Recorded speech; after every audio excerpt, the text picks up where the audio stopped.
হাসিনুর, রাত হলেই ব্রাজিল মরক্কোর হাই ভোল্টেজ ম্যাচ, কোন দলকে এগিয়ে রাখতে চান এবং সেই সাথে সম্ভাব্য একাদশটা জানতে চাই দু দলের। আমরা আসলে শুরুতেই দুই দলের একাদশ কেমন হতে পারে, কি পারফর্মার কারা হতে পারে সেটা নিয়ে আলোচনা করি এবং সব আলোচনা যখন শেষ হয়ে যাবে তখনই আসলে প্রেডিকশনটা আমরা জানাই। আমাদের হাতে সম্ভাব্য দুই দলের দুটো একাদশ আছে। প্রথমে আমরা একটু ব্রাজিলের একাদশটা দর্শক আপনাদেরকে দেখানোর চেষ্টা করব যে ব্রাজিলের একাদশটা কেমন হতে পারে। আমরা একটু দেখি, আমাদের একটা সম্ভাব্য কার্ড চলে আসছে। এটা কিন্তু সম্ভাব্য বলছি দর্শক, শুরুতে আপনাদের একটু জানিয়ে রাখি যে ব্রাজিল কখনো 4-2 ক্লাসিক ফরমেশনে খেলছেন, আবার কখনো 4-2-3-1 খেলছেন। মূলত ব্রাজিল যখন আক্রমণে যায় তাদের ফরমেশনটা অনেকটা 4-3-3 হয়ে যায়, আবার যখন তারা ডিফেন্স করে তখন 4-4-2 হয়ে যায়। আমরা এখানে একটা যে ফরমেশনটা রেখেছি এটাই স্ট্যান্ডার্ড হবে বলে ধরা হচ্ছে। 4 জন ডিফেন্ডার আমরা যদি বলি, এলিসন গোল পোস্টে থাকছে, right back Danilo, left back Alex Sandro, মাঝখানে গ্যাব্রিয়েল ম্যাগালাইশ এবং মার্কিনিউস, দুজন পরীক্ষিত ডিফেন্ডার, একজন আর্সেনালের, একজন পিএসজির ক্যাপ্টেন। মাঠে আসলে ক্যাসিমিরো এবং ব্রুনো গিমারেশ থাকছেন। ক্যাসিমিরো খুবই বুদ্ধিদীপ্ত একজন খেলোয়াড়, তিনি অনেক বড় বড় দলে খেলেছেন, রিয়ালে খেলেছেন, ম্যানুতে এই সিজনটা খেলেছেন দুর্দান্ত, কিন্তু তার বয়সের ভারে তার পায়ের যে আগের মতো সে রানটা, শক্তিটা নেই, তাই ব্রুনো গিমারেশের দায়িত্বটা খুবই ভাইটাল হবে। তিনি কখনো আক্রমণে উঠবেন, আবার কখনো পিছিয়ে আসবেন, এবং দুইজন ডিফেন্সিভ মিডফিল্ডারের উপরে থাকছেন 3 জন ফরওয়ার্ড, ভিনিসিয়াস, রাফিনিয়া এবং লুকাস পাকেতা কখনো ডিফেন্সে আসবেন, কখনো আক্রমণে যাবেন। এবং নাম্বার 9 যে পজিশনটা, এইটা নিয়ে আসলে অনেক আলোচনা হচ্ছে। আমি এখানে দুজনকে রেখেছি, আমরা কোনো গণমাধ্যম দেখছি ইগোর থিয়াগোকে রাখছে, কেউ ম্যাথিয়াস কুনিয়াকে রাখছে, এবং সেই সাথে কিন্তু এন্ড্রিকেও আছে। এন্ড্রিকে সুপার সাব হিসেবে দারুণ পারফরমেন্স করেছে। এখন তাকে কার্লো অ্যাঞ্চেলোত্তি তার এনার্জিটা সেভ করে রাখবেন দ্বিতীয়ার্ধের জন্য, নাকি তাকে শুরুতেই রাখবেন। তবে এখন পর্যন্ত আমরা যে সোর্স পেয়েছি তাতে ম্যাথিয়াস কুনা, যে ম্যানচেস্টার ইউনাইটেডে যে ফরওয়ার্ড খেলে থাকেন, তিনি থাকার সম্ভাবনা বেশি। তিনি ডাবল পিভিট রোলে খেলতে পারেন, তিনি পিছিয়ে এসে নাম্বার কখনো 10 ভূমিকায় যেতে পারেন, রাফিনিয়া সামনে যেতে পারেন, ভিনিসিয়াস যেতে পারেন।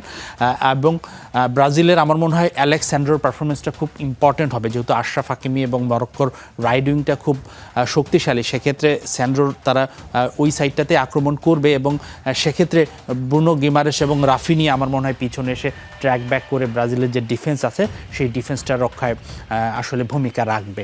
তো আমার মনে হয় এটাই ব্রাজিলের সম্ভাব্য সেরা একাদশ হতে পারে। একদমই তাই। সম্ভাব্য একাদশটা আসলে কি হবে সেটা জানতে তো আমাদের অ্যাকচুয়ালি ম্যাচের আগ পর্যন্ত অপেক্ষা করতে হবে। তবে এখন যদি একটু মরক্কোর একাদশ সম্পর্কে আপনার কাছ থেকে বিস্তারিত জানতে পারতাম, তাহলে আসলে দর্শকদেরও জানাতে সুবিধা হতো যে কেমন হতে পারে মরক্কোর একাদশ। মরক্কো আসলে সিমিলার ফরমেশনেই নামবে, আমরা যত জানতে পেরেছি 4-2-3-1 যে ফরমেশনটা আছে, তারাও আসলে ডিফেন্সটা জমাট রেখেই খেলতে পছন্দ করে। আমরা দর্শকদের একটু দেখাবো আমাদের ফরমেশনটা কেমন হতে পারে। আমাদের একটা ফরমেশন কার্ড আছে, আমরা সেটা দেখাবো। যেটা আমি বলছিলাম যে 4-2-3-1 ফরমেশনে মরক্কো খেলবে। এই ফরমেশনটাতে আসলে ডিফেন্স খুব সলিড থাকে। এখানে ইয়াসিন বুনো গত বিশ্বকাপও ছিলেন খুব ভালো ফুটবলার, এবং আশরাফ হাকিমি, এবং রাইট সাইডে যে ব্রাহিম দিয়াজ আছেন, আশরাফ হাকিমি তো মূলত তিনি রাইট ব্যাক, কিন্তু তিনি প্রায়শই আক্রমণে উঠে যাবেন। সেই সঙ্গে ব্রাহিম দিয়াজের সঙ্গে তার লিঙ্ক আপটা কিন্তু দুর্দান্ত হবে। সুফিয়ান আমরাবাদও হোল্ডিং মিডফিল্ডারে এই ডাইন সাইড রাইট মিডফিল্ড পজিশনটাতেই খেলেন। আমার মনে হয় মরক্কোর খুবই স্ট্রং জোন এই রাইট সাইডটা, এবং ব্রাজিলের লেফট চ্যানেলে তারা বারবার আক্রমণ করবে। যদিও মরক্কোর এবার বেশ কিছু তারকা নাম আসলে মিস করেছে, তাদের দলে নেওয়া হয়নি। হাকিম জিয়াস তাদের মধ্যে একটা। তো দেখা যাক কি হয়। আমার মনে হয় মরক্কোর যে ডিফেন্স এবং তাদের যে রাইট চ্যানেলে যে আক্রমণের যেই ব্যাপারটা আছে, সেটাই হচ্ছে তাদের সবচেয়ে বড় শক্তির জায়গা। হাসিনুর, এই ম্যাচে আসলে ব্রাজিলের কি প্লেয়ার হিসেবে আপনি কাকে দেখতে পাচ্ছেন? আপনার চোখে কি প্লেয়ার কে ব্রাজিলের? ব্রাজিলের এই দলটা এর আগের দলগুলোর চেয়ে আলাদা। আমরা যদি জাস্ট একটা বিশ্বকাপ আগে পিছনে ফিরে যেতাম, সেক্ষেত্রে হয়তো পোস্টার বয় নেইমারের নাম আসতো। আমরা যদি তারও আগে ফিরে যেতাম, তখন কখনো রোনালদো নাজারিওর নাম এসেছে, কখনো কাকা এসেছেন, কখনো এই ধরনের আইকনিক ফিগারগুলো ছিল। কিন্তু এই দলটাতে আমার মতে তারকা আছে কিন্তু মেগা স্টার বা সুপারস্টার নেই। তো কালেকটিভ পারফরমেন্স করে ব্রাজিলকে জিততে হবে। তবে আমার মতে, আমি কোনো খেলোয়াড়কে নয়, আমি একটু রিভিল করতে চাই আমি কাকে রাখছি। এটা আমার ব্যক্তিগত প্রেডিকশন যে হবে আসলে এই ম্যাচের কি ফিগার আমি একটু দেখাতে চাই। ডন কার্লো নামে তিনি পরিচিত, এতক্ষণে নিশ্চয়ই বুঝে গেছেন।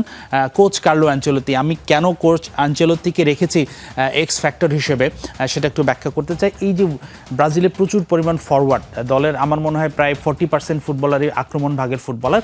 তো এই ধরনের স্কোয়াড নিয়ে ডিল করে তিনি অভ্যস্ত। তিনি রিয়াল মাদ্রিদ, PSG, চেলসির মতো বড় দলগুলোতে তিনি ডিল করেছেন এতগুলো তারকাকে। তাই জন্য অ্যানচেলত্তিকে কিন্তু সেরা ম্যানেজার বলা হয়।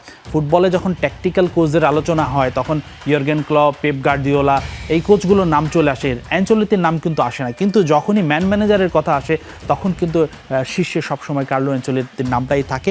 এই জন্য কি আমি দিয়েছি এখানে, যেহেতু ভিনিসিয়াস, রাফিনিয়ার মতো প্রচুর আক্রমণ ভাগের খেলোয়াড় আছে, আমার মনে হয় অ্যানচেলত্তি আইডিয়াল পারসন এই দলটাকে ম্যানেজ করার জন্য। সেই সাথে তার ট্রফি জয়ের ইতিহাসটা দুর্দান্ত। 5টি চ্যাম্পিয়ন্স লিগ জিতেছেন, রিয়াল মাদ্রিদের হয়ে 3টি, এসি মিলানের হয়ে 2টি, EPL জিতেছেন, লা লিগা জিতেছেন, সেরিয়া জিতেছেন, সেই সাথে তিনি ফ্রান্স লিগ জিতেছেন। কি জিতেননি, একেবারে হাই প্রোফাইল কোচ। আসলে এর চেয়ে বেস্ট সমাধান আসলে ব্রাজিলের জন্য ওই বিশ্বকাপে হতে পারতো না। এখন দেখা যাক অ্যানচেলত্তি কতটা ডেলিভার করতে পারেন শেষ পর্যন্ত। আমার মতে অ্যানচেলত্তির ট্যাকটিক্সেই হতে পারে ব্রাজিলের জন্য এক্স ফ্যাক্টর।